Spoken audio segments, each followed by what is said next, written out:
The shaman is not just a doctor or just an artist or just a, spiritual guide. The shaman is someone who lives in all those spaces because those spaces have a lot of deep overlap to them.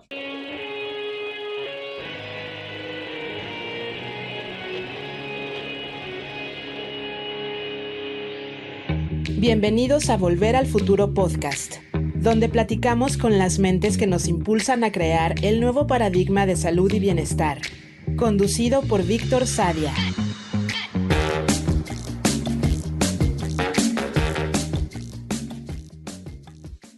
Joshua Schry is a myth teller, teacher, and founder of the Emerald Podcast, where he explores myth, story, and imagination through a rich somatic lens. With over 20 years of experience in mythology, cosmology, and embodied practice, his work bridges ancient wisdom and modern inquiry. In this episode, I sit down with Josh to explore the profound role of ritual in reconnecting us to ourselves, each other, and the cosmos. We dive into the power of storytelling, the lost art of deep listening, and the way artistic, sacred, and healing spaces intertwine. Josh shares how his creative process is shaped by nature, rhythm, and resonance, offering a counterpoint to the hyper-rational world we live in. This is a conversation about presence, transmission, and the mystery that moves through us when we allow ourselves to truly listen. Good morning, good afternoon, good evening. Today we have Joshua Schray. Josh, thank you so much for being here. Oh, it's my pleasure. So I was reviewing my notes. I have 2 or 3 pages of notes for this interview, and they now seem a bit stale. You know, they are full of big words, deep thoughts, but they feel a bit too much mental and rational. So I want to begin this conversation inviting a bit more of our body and allowing the body to guide us through this conversation. So maybe just slowing down a bit and breathing in, and breathing out, and welcoming you to this mystery of a conversation, and we'll see what unfolds. Thank you. Yeah, thank you. So to begin and to allow the body to guide us through here, the first thing that pops is you talk a lot about ritual and the power of ritual, and you have been doing these podcasts, the Emerald Podcast, for a while now, and I am sure you approach it as a ritual with the sacredness of what a ritual means. How is it for you to approach this project you have really grown as if it's a ritual that renovates each new episode?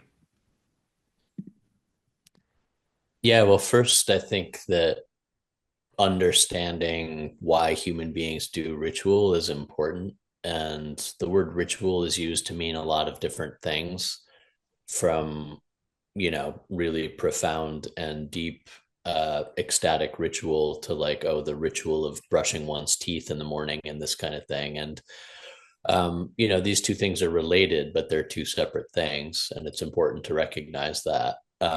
There's a sense these days of, the ritual of the everyday and finding sacredness in the rituals of the everyday, and that's wonderful. But human beings have also recognized over the centuries and over the millennia that we need something more than that, and we need enactments of our great connection to the cosmos. Basically, we need to enact, and through enacting, reconnect. It's the state of human beings that we often feel disconnected, discombobulated, separated, not in a seamless continuum, not in a harmonic resonance with each other, within ourselves, to our ecology, with the world around us. So we need rituals in order to come back into connection, to come back into resonance. And this is, human beings. If you study anthropology, you know that human cultures everywhere practice ritual. There's no human culture that does not have ritual. They have never found a human tradition, that is not full of ritual. Well, I tend to think that if people everywhere for all time have been doing it, there's a very deep and good reason why we've been doing it. And that reason fundamentally is reconnection and the establishment of resonance with one another and resonance within ourselves and resonance to the ecology. So I'm a big proponent of rediscovering ritual and rediscovering the sacred act. Um, and within that, yeah, the podcast process for me is something I do regularly. And it's something that I try to infuse with sacredness. And I try to treat it as a process that's aligned with the lunar cycles. And I have a process of going out into nature and receiving from nature and speaking words back and seeing what starts to resonate. And that's how the seed of episodes starts. It usually starts on hikes out in the wilderness. And so yeah, you can see that there's a rituality to it, that there's a sacredness to it. And I think, with that, my hope is that the line between the what you could call the artistic and the sacred and the medicinal, as we were talking about before you started recording, the artistic and the sacred and the medicinal aren't compartmentalized into all these separate things.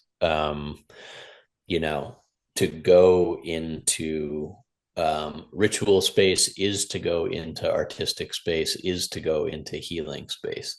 These things are very, very deeply intertwined and interconnected. And the shaman, for those of you who follow shamanic tradition, the shaman is not just a doctor or just an artist or just a spiritual guide. The shaman is someone who lives in all those spaces because those spaces have a lot of deep overlap to them. So, these days, something like a podcast can mean many things. A podcast can just be, a couple people talking and no editing at all. And those are great. I love conversational podcasts, but I'm interested in looking at how the format can be used to reconnect us to something primal, something that is less conceptual and is more about the actual felt transmission, which is really the role that art plays historically. It's about the felt transmission. And I think in these times when there's so much clutter and people live lost in their heads in kind of a cerebral analytical world, at the same time that they're being driven by deeply subconscious forces and longings, and addictive tendencies are being played upon constantly by the world around us. I think it's really important to try to offer things that take us to this primal, simple transmission that invites reconnection. I love this. This long introduction is like one of your episodes, and you say this time on the Emerald, and then you hit the music.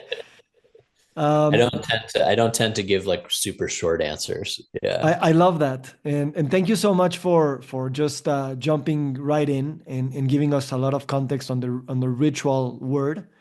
Um, I think there are many things that I can follow up with, but let's begin with this one. In terms of your identity, you just spoke about the shaman. It's not only a guide, it's not only a healer, it's not only a religious guide, right? It's many things at the same time. They overlap, and those categories and differences don't mean much for someone who embodies or identifies his role or her role as a shaman. So, what about you? What about your identity, right? In terms of using your platform, using technology, using your name, using your history, using your curiosities, using your walks in the wilderness, and not really, or trying to capture and to express all these forces and energies that are running through you, by you, with you, without a single lens of being Josh, the podcast host or the music producer or the whatever. How do you see your identity shifting and evolving um, through this work of yours? Yeah, I don't really tend to think about my identity that much. I don't, I try to get away. Um, I try to find a place where the voice of the ecology around can speak through. I try to find the place that was well known in the ancient world, I think, the creative space in which it's not about the artist and their struggle and their process and what they can create. And it's all, in an individualist world, it's all them. Um, I really try to completely remove myself from that altogether.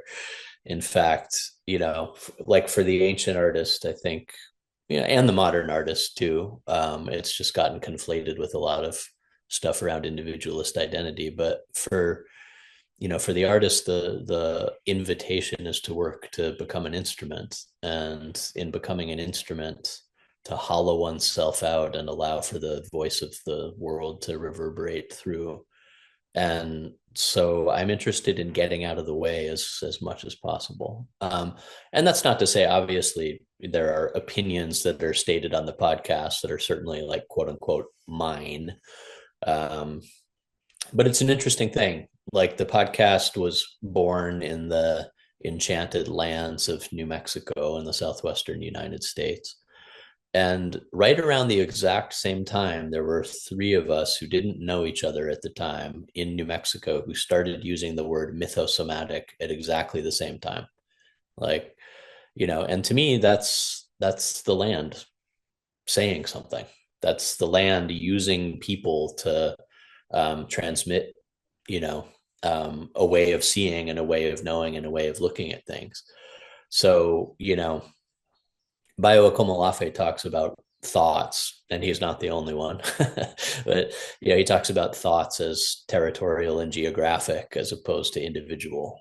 And where opinions come from is interesting. And I think it's interesting to look at in this day and age, particularly because people get so married to their own opinion, so into their own opinion, so beholden to these strongly held opinions. And, I'm old enough now to know people over a long period of time. And it's like, okay, in this election cycle, I feel so strongly about it. Like, well, 4 years ago, you were saying something different. And like, what changed and where did that opinion come from? And, if we understood a little bit more the flows of, the weather patterns of animacy and emotion and how, disruptions and agitations in ecology and geography move through us. And I think we'd be a little less married to our opinion, quote unquote, and a little more interested in learning what it means to be an instrument in service of the larger voice of the world. And, I don't want to speak about it grandiosely. For me, I'm simply someone who has loved spiritual study and mythology and deep exploration of land for many, many, many, many years. And I finally realized that I needed to share that. And, when I saw a world in which myth and story had become so conceptual and so analytical and were detached from their living, breathing body, I felt compelled to start to offer work that hopefully returns us to, again, the transmittive pulse of story, the transmittive pulse of language and sound, the transmittive pulse of energy. Because ultimately, all this is about the movement of energy. There are these great movements at play that move through us, and then we think it's our opinion and we think it's our identity and all this kind of thing. And ultimately, it's much vaster than that. So holding space within that, understanding what it is to be an individual vessel within that, who has a particular perspective and offers a particular facet of view into things, but who also is porous and, you know, forces move through us. Understanding that balance, I think, is a deep part of the artistic process.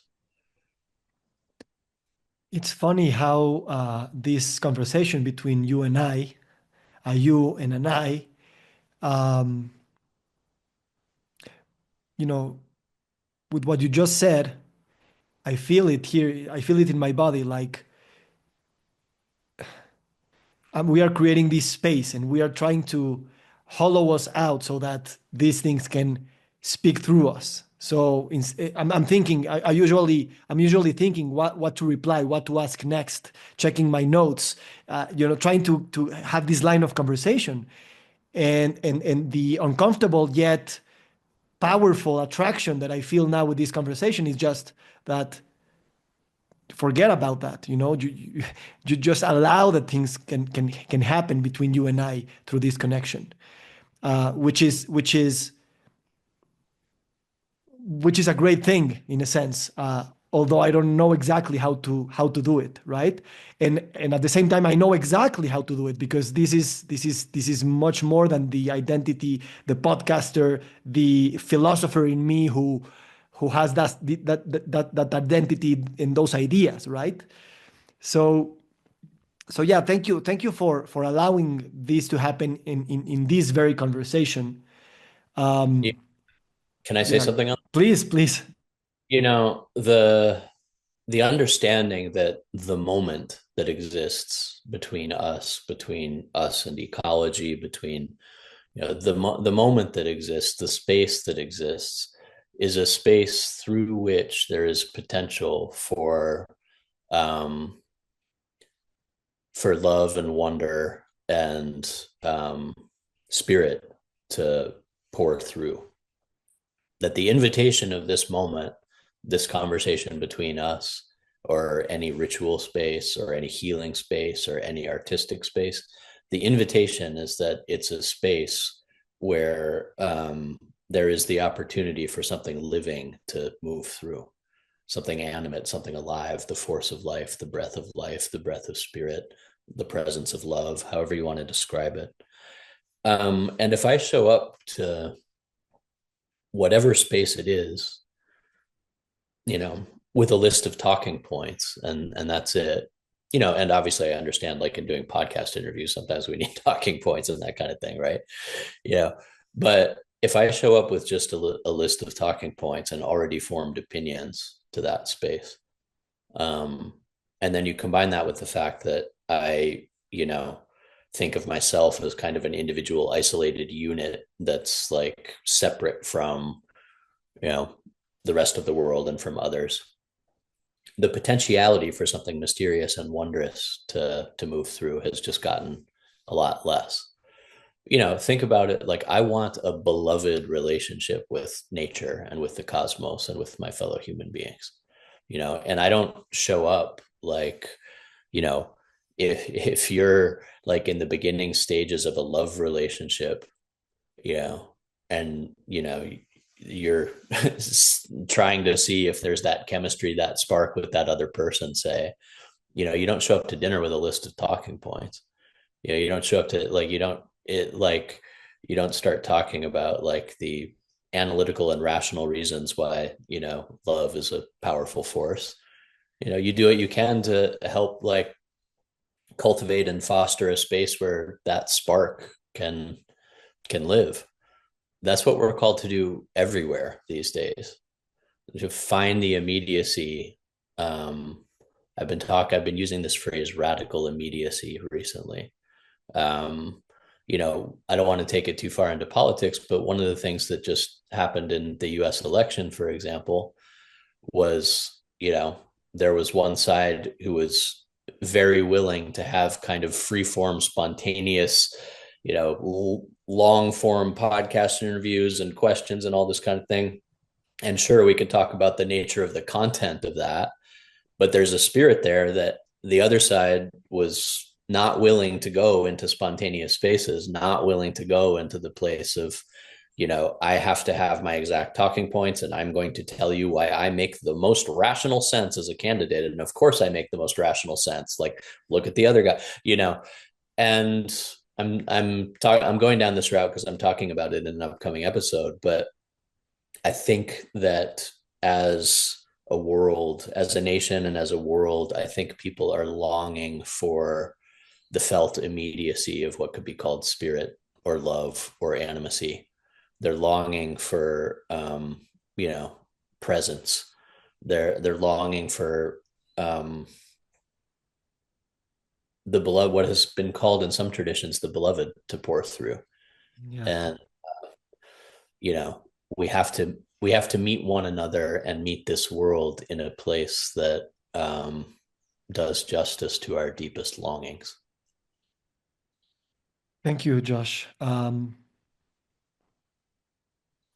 It's funny with you because you weave words with so much meaning in terms of, we can pull a thread of everything that you're saying and, do an anthropological a treaty or a philosophical treaty or a whatever in terms of knowledge doing or language doing more language.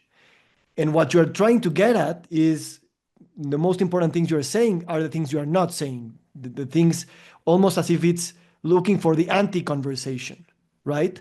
And the people like me who are on this side of the microphone and who I'm clinging to my identity as the interviewer, I want to make sense of those languages that you are putting forward, and at the same time allowing for the silence to emerge spontaneously, and because it's already there.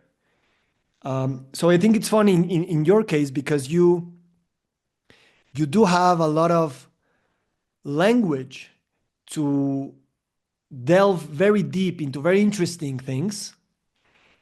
And at the same time, what you're looking for is much more, shedding away those words and feeling what it's there. And it's interesting because your medium, the podcast, the spoken word, we usually, that's what we're looking for when we're hearing other people talk about something. We want to learn, we want to engage in a conversation. So how do you, what's the question here? How do you,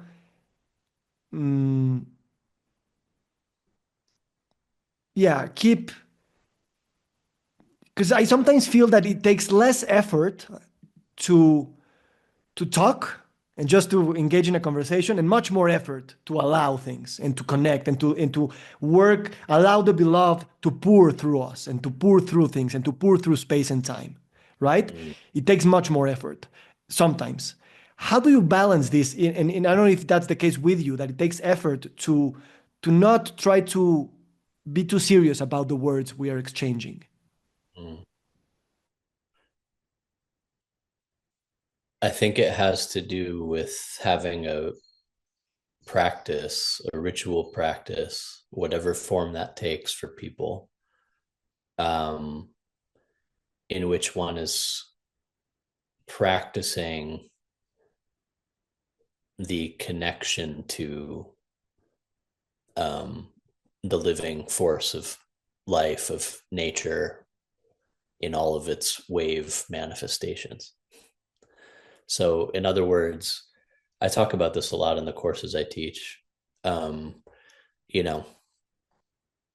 is the worldview of just abject materialism. Basically that this is a universe of kind of soulless colliding matter. And that was a reaction to a religious worldview that wasn't resonating with people because it felt so detached and so far away, and because it was, used as an instrument of oppression for thousands of years. And now you have kind of a dissatisfaction with materialism. I think people are understanding that just like secular rationalist materialism isn't really how human beings navigate the cosmos, and it's not how we live our lives. And so we need something deeper. So you have in the Western world anyway, a revival of spiritual tradition. You have a revival of animism. You have a revival of, indigenous spiritualities. You have a revival of all these things. But often we're pretty stunted when it comes to the vocabulary. And I don't just mean in spoken words, but I mean a somatic, energetic, felt vocabulary of how to actually relate with and interact with the animate flows of spirit or flows of the cosmos. So we might say, as is often heard in kind of, what's termed the spiritual but not religious circles, right? We might hear talk of, yeah, there's a universal energy at play in the cosmos, and it might not get much more defined than that. Now, you contrast that with something like the traditional Chinese medical systems, which are very deeply shamanically influenced, and you're talking about like the difference between spleen chi and heart chi, and like it's so understood, it's so defined, the elements, the ways that it moves. And this is true in the yogic traditions too, in terms of how prana, which is the vital life force of the universe, actually manifests and actually moves, and how it surges or how it contracts, how it pulses, right? Understanding the actual wave dynamics of energy, right? When you understand that all of this is energy, it's not just meant to be some kind of blanket abstract statement like, yeah, this is all energy, so treat each other nicely or something like that.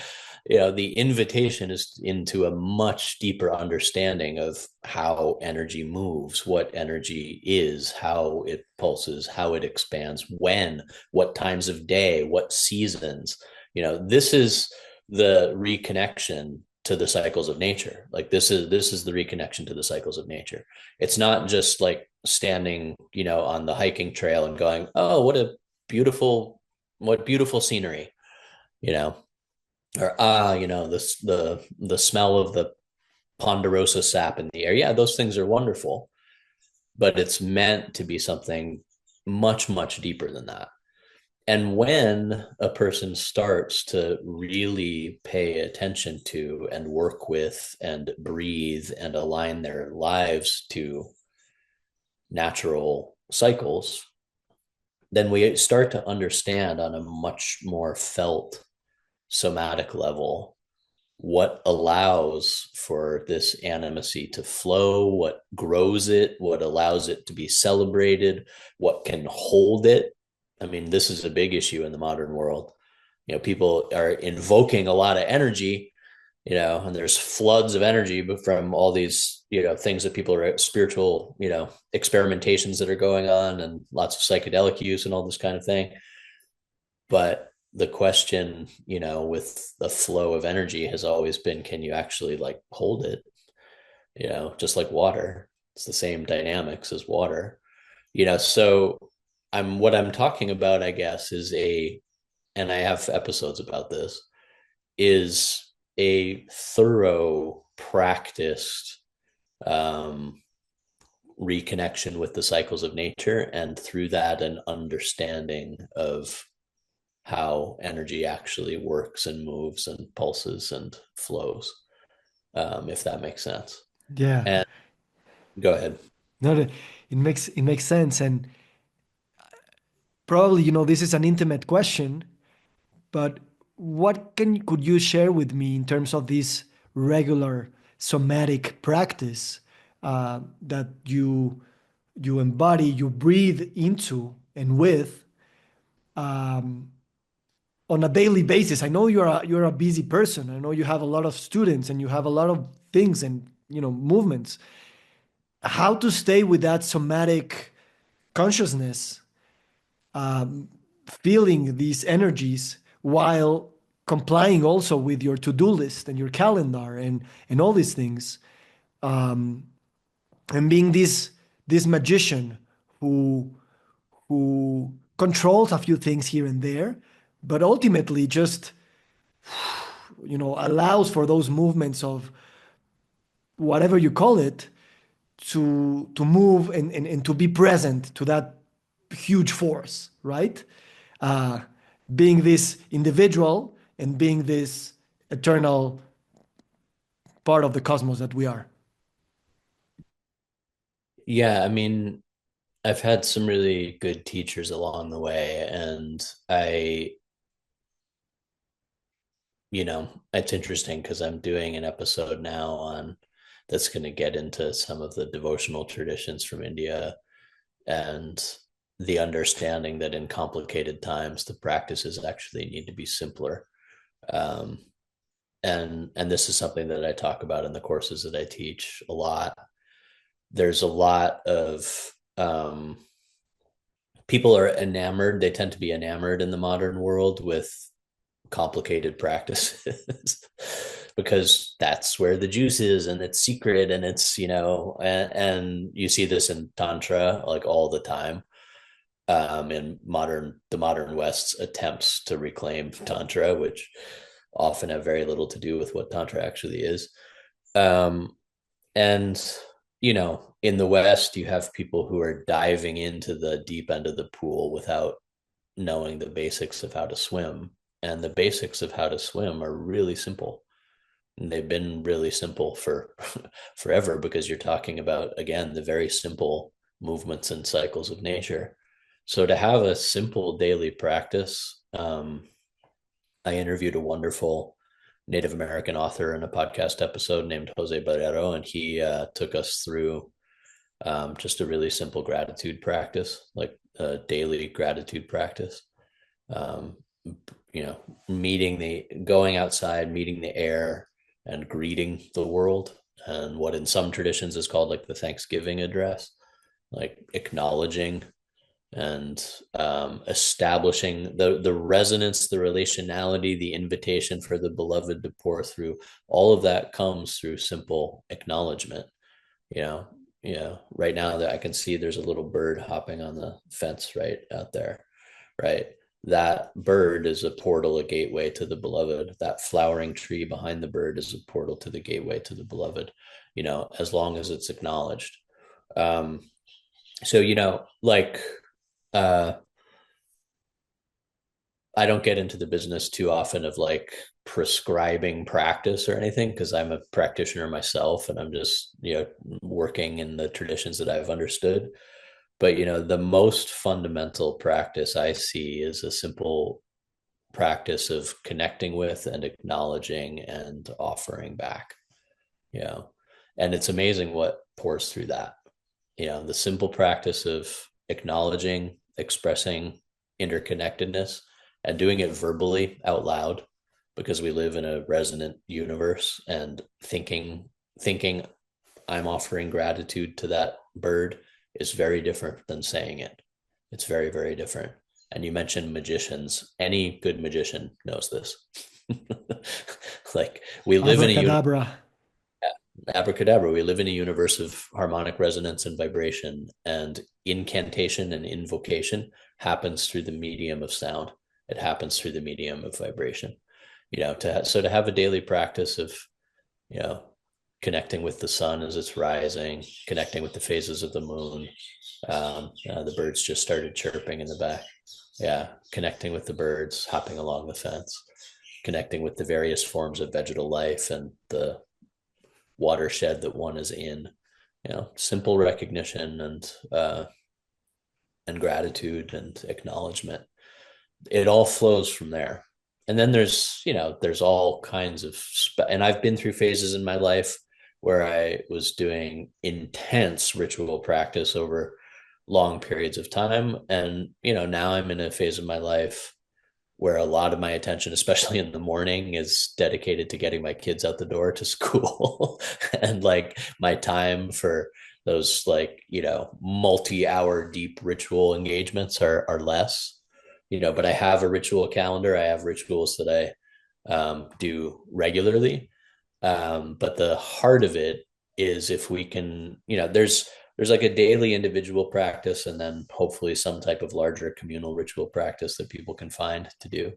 But the heart of it is that if we can have a simple daily practice and do it over and over and over and over again, and that's the key, is to do it over and over and over and over again. That's how the friction builds. That's how yeah, the alchemic nectars start to flow. Beautiful. Yeah, well, you mentioned that you were recording this podcast from home and that a few nature noises would sneak in. And I told you, especially coming from a recording from you, that not only makes sense, but it's expected, right? Um, and I'm saying that with a lot of humility, because those are not noises that are embellishing our presence here, right? We are interrupting those sounds when we are recording podcasts like this. Um, and just because when I hear birds chirping, there's that side of me who says, oh, what a beautiful sound, like almost as if you were a child and an adult is telling you that the sound is beautiful, and then you learn to say that when you grow up to your children. Or look at that sunset, right? Your parents tell you about, oh, look at that river or mountain, and then you grow up and you say the same things to your children. And sometimes it was my case, it is my case now that I have also three small daughters, that I repeat those words, but I'm not fully present with the things that I'm saying to them to see that sunset.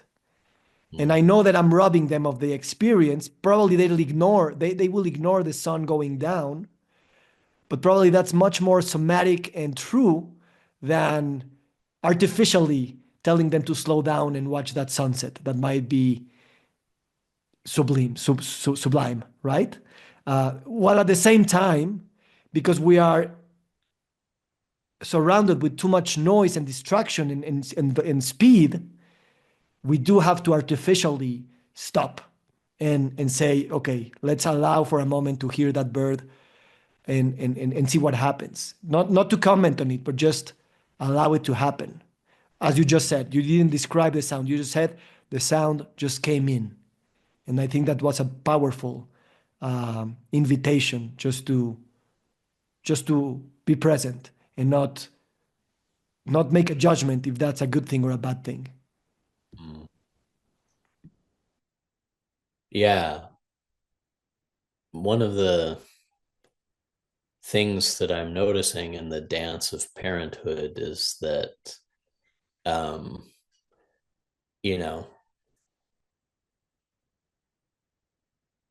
like I've never thought of myself as like a boundary imposer and all this kind of thing. And I'm seeing sometimes myself through my kids' eyes and like, oh, they're going to see me as this kind of, like strict guy or whatever, like, but yeah, what I'm feeling is like how, to step into the role of love requires different things of us and requires like that our own experiences of and interactions with the world, they're different than when we were just like solo out in nature, like, could just be open to the beauty of it all. And it's like, like we're providing as parents, we're providing hopefully a good balance of like that, of like boundary and openness or boundary and wonder, so that the kids will have certain tools then to be able to navigate this world of forces. But what that requires of me is that sometimes I don't get to have the like, seamless, beautiful experience. It's like now my role is to be a like boundary setter so that they can know what it is to have it. And that's That's part of what love demands of us. Yeah. Love isn't just about sitting around and feeling love. you know, love is like, what is demanded of us in relation. And animist traditions know this. Animist traditions are deeply steeped in this. And it's kind of a misnomer. It's kind of I've talked about this on the podcast, but it's kind of a misunderstanding of animate tradition that, to rekindle an animate relationship with the cosmos or with the local ecology means, again, just kind of this, naive vision of everything's beauty. A lot of animism has to do with roles and responsibilities. A lot of animism has to do with protocols. A lot of it has to do with, like, you know, um, sure, it might be great to, like, pick every single ripe blackberry from the forest because I could really gorge myself on blackberries, but I have to ensure the continuity of this cycle. And there's a whole blackberry nation that has its, you know, agendas and priorities and protocols, and I can't just go in there and do whatever I want. Um, you know, and any true spiritual system that I've encountered understands this, which is why you don't get just the juice of the complex practices or the juice of the feeling of, like, the massive psychedelic insight. You don't get it without a whole lot of attention on structural interrelationality.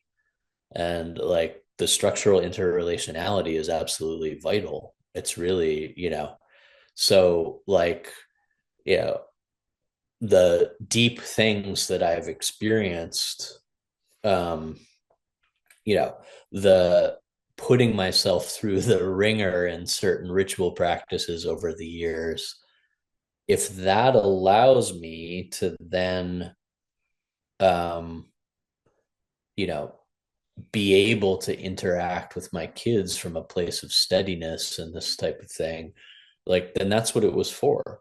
It wasn't for, so, that I could, like, Omid Safi talks about, like, chase spiritual candy, or, you know wow out about, the mysterious nature of everything. I mean, sure, I love wonder, I love mystery, I love beauty.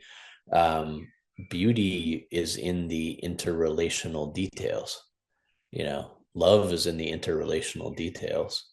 And again, like, to embrace that immediacy that I was talking about requires being really honest about the actual nature of our relationship with each other and with the ecology and with, our family members or partners, lovers, friends, community members. And and that's alchemy, like Mm, that. yeah, thank you. This gives me a lot of hope. These things that you're saying, that love, it's not just contemplating the animate and the beauty, but taking action. And you've talked about human beings taking some sort of distance from ecology to be better stewards, right?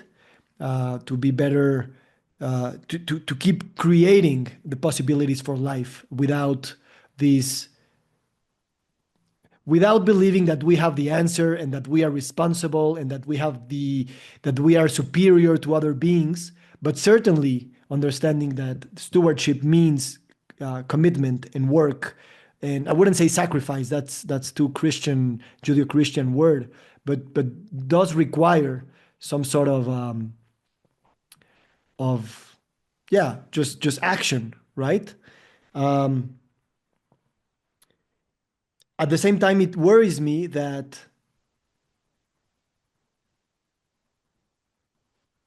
many people with very good intentions can feel that they've been called to help in healing the planet, the body, the society. And there are so many opinions and so many ways of interpreting those callings. And we've seen how religion has made a bad use of that energy, right? Um, I do believe that the future of civilization, not the planet, but civilization, does need this techno animistic um, way of being, not only a worldview, but a world of being.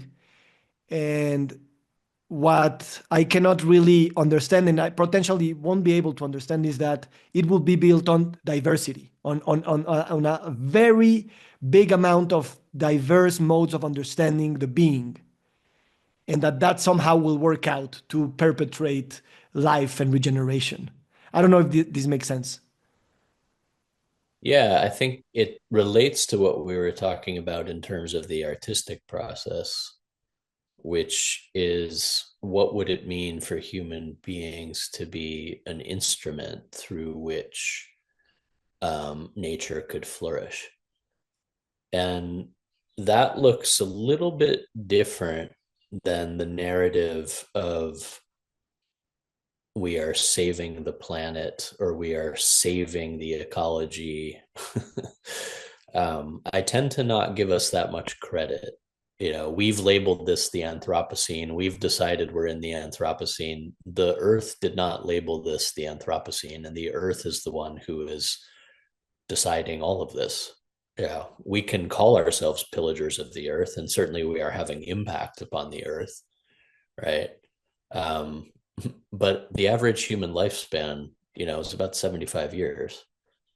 Yeah, that's not even a blink of an eye in the life cycle of the planet. There have been times on the planet where 90% of the species were eradicated, and then lava flowed for 9 million years, as my sons are fond of telling me. you know, and so within that, understanding that we have a powerful role, a stewardship role.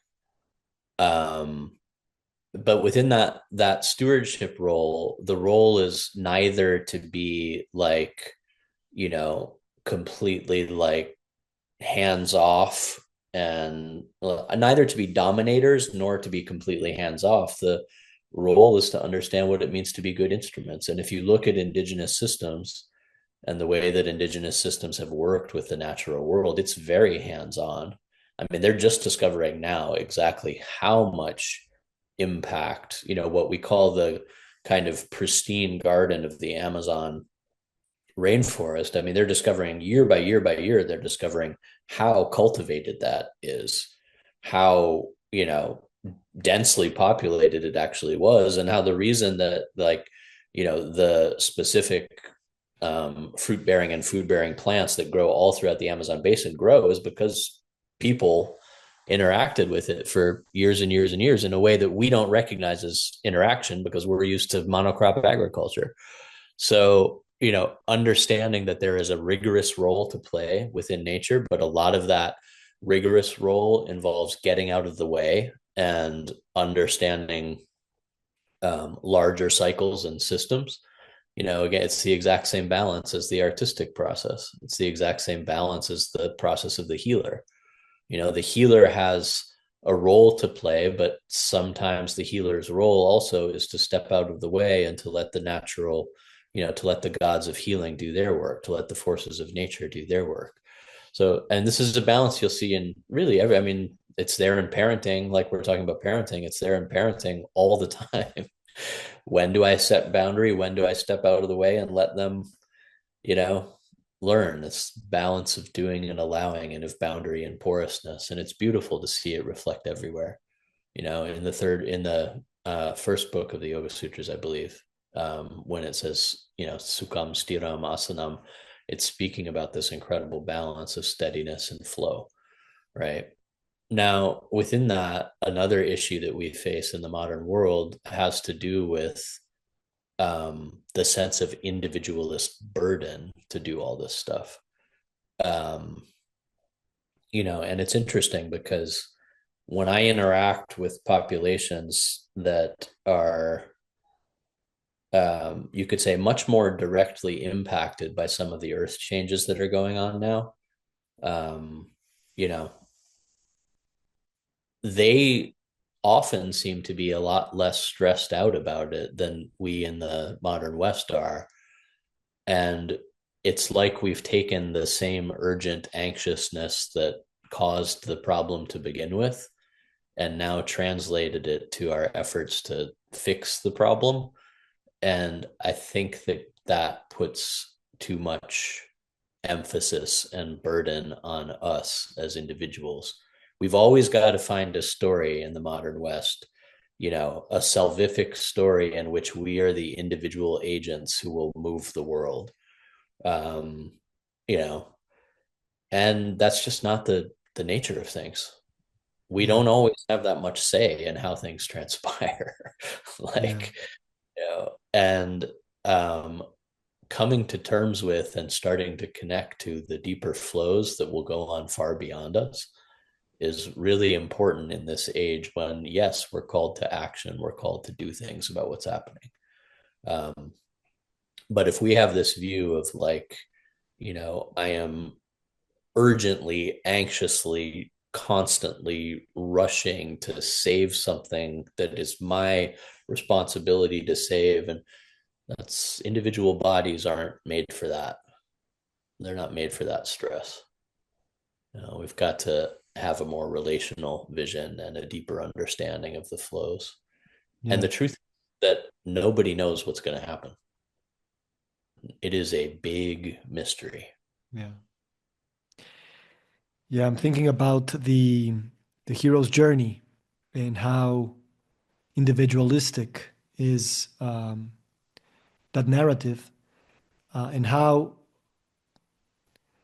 we need a multi-species reading of the hero's journey that we've been seeing in different cultures. A multi-species, non-individualistic, sympoietic, mythopoietic um, way of existing, so that the hero is not really an entity, right? And it doesn't fight against other entities, but it can really change a lot of the way we do, we graph the shape of stories. I don't know how much you've thought about this, and I know we're approaching the end of this conversation, so just this could be the last question. Well, I've thought about it a lot and I'm laughing because it's a really big topic. I talk about it a bit in the episode called The Shape of Stories. Yeah, which is the first episode that I heard from you, and I've heard it probably 4 or 5 times. Uh, Cool. Yeah, I don't use the framework of hero's journey too much because I don't think that it's an actual thing, honestly. I honestly don't think that. I think that what Joseph Campbell was trying to synthesize within that, there are elements of deep truth. But if you look at the actual myths that have kind of formed the foundation of those stories, um, they're a pretty broad spectrum of myths that have a lot of other dynamics going on within them too. So I tend to avoid using that as a categorical term because now also there's been a big reaction kind of against the hero's journey myths. And I think that there is uh, overly reductionist thinking on all sides of that. And one of the reasons is that people forget the context in which myth was traditionally transmitted and told. So the story of an individual that goes on a journey, and in that journey, there's an arc of, disconnect and reconnect and redemption and reconciliation. Yeah, that in the modern Western analytical context can be used to kind of reinforce the individualist view that we're talking about. But then when you understand that a lot of those myths and stories were told in communal contexts and in the midst of rapturous rituals and were designed to funnel the individual consciousness in that communal setting along a particular journey, then it changes the picture dramatically. So I would say that and the ancients were very aware of the mystical subtext in the somatic subtext in the myths that they were telling. So I would say that there's less of a problem with the myths themselves and more of a problem with how we're interpreting them, either valorizing them as, the quintessential individualist human story, or blowing them open as like, everything that's wrong with ancient myth. I think we miss the boat on that. And there are deep, the Epic of Gilgamesh, for example, is often held up as one of those hero's journeys myths. The Epic of Gilgamesh is deeply critical of its own main Yeah. character. Yeah. It's deeply critical of its own main character. The Odyssey, you know, uh, Homer is deeply critical of Achilles, even as Achilles, like, understanding that these myths are not simply valorizing like heroes. Gilgamesh is in a state of roving, seeking imbalance and is trying to find the nectar of immortality in his very human state. And it's no accident that he's half person, half deity, because there's that deep internal struggle going on within him. And within that, there's tremendous value in those stories. So I'm not going to go so far as to say as like a particular structural type of myth should be like completely rethought. I think we need to reroute, re-racinate, as Sophie Strand says, our understanding of how these myths were practiced and understood in their original context. Yeah. Yeah, I don't know much about Joseph Campbell, but I imagine that in a way he did some sort of what they call in anthropology helicopter anthropology, where we just come in and read whatever we're reading with our own eyes, and we don't really take the time to live through the somatics beyond these descriptions that we're getting of the things that we're studying. And I don't know how much Joseph Campbell did allow himself to be a much more somatic approach to these myths that he described and that he standardized in a way, which I think that would prove much more paradoxical and much more intertwined than the linear narrative of the hero's journey that is in a sense very obvious to see, but in a way it's, as you say, very reductionistic. So yeah.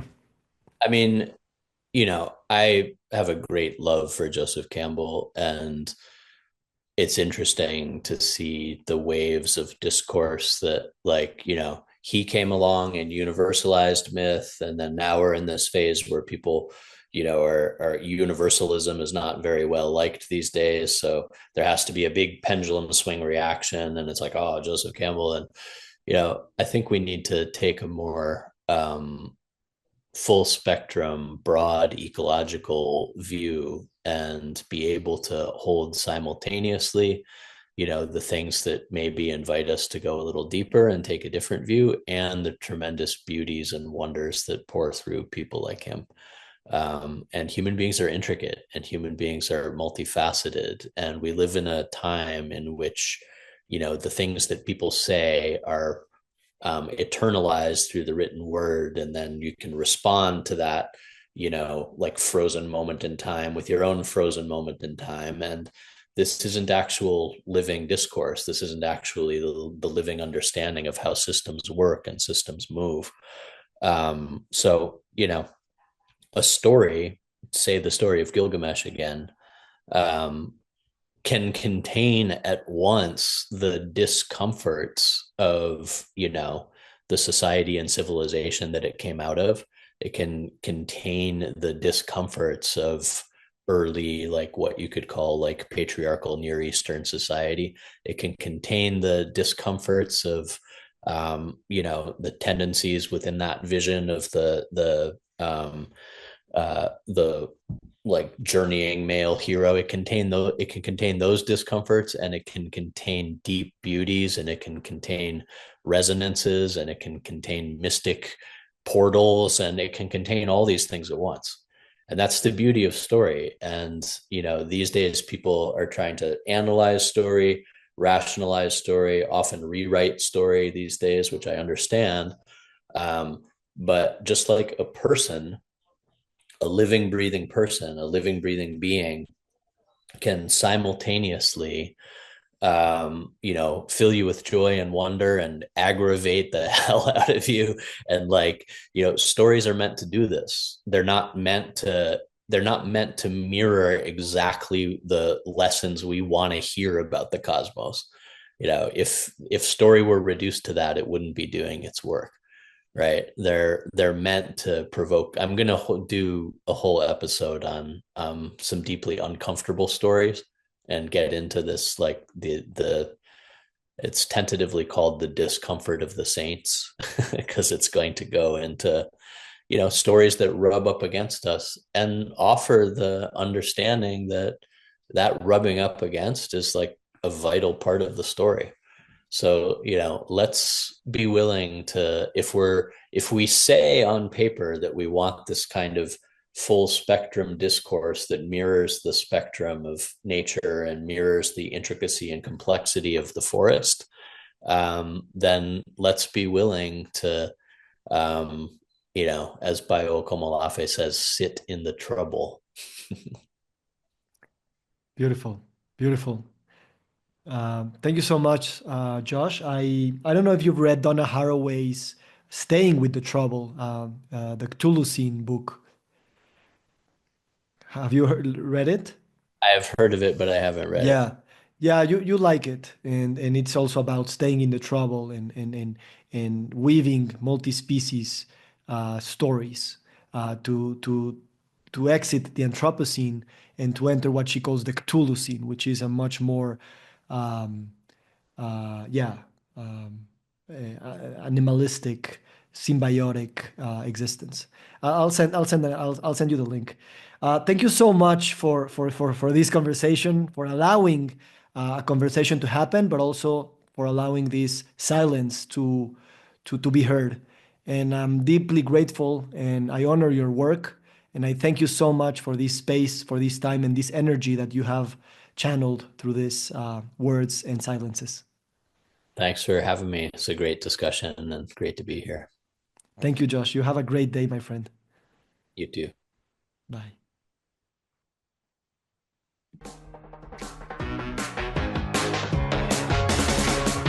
Nos encantaría recibir tu retroalimentación de estos podcasts para continuar generando contenidos que te sean útiles e interesantes. Si puedes, déjanos un comentario en la página web victorsaadia.com.